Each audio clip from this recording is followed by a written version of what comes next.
أنا أحمد أمين عامل تكميم مع دكتور أحمد شنكار.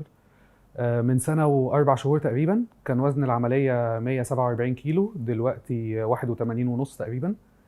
آه، أنا بصراحة قعدت متردد كتير إن أنا أعمل العملية، يعني أنا من أول لما عرفت الدكتور لغاية لما عملت العملية تقريبا كان أخد عدى سنة.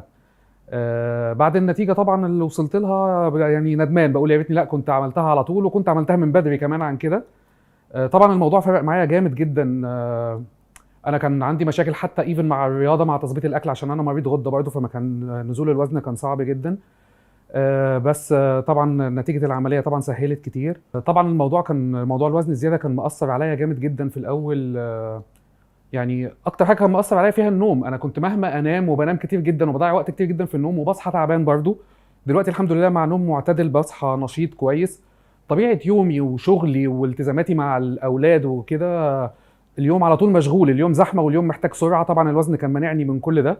دلوقتي الحمد لله بقدر ان انا اعمل كل حاجه بطريقه efficient يعني، ومن غير ما افوت حاجه، وفي نفس الوقت من غير التعب الفظيع اللي كان بيبقى موجود قبل كده، تاثير على المفاصل الكلام ده. طبعا يعني مش عايز اقول ان النزول الوزن مأثر على اللي حواليا. يعني محدش كان حواليا بيعرف ينام من صوت الشخير بتاعي ده، ابسط حاجه يعني. بس الحمد لله دلوقتي برضو حتى المشكله دي راحت، انتهت تماما. وزي ما قلت يعني يا ريتني فعلا كنت عملتها من زمان.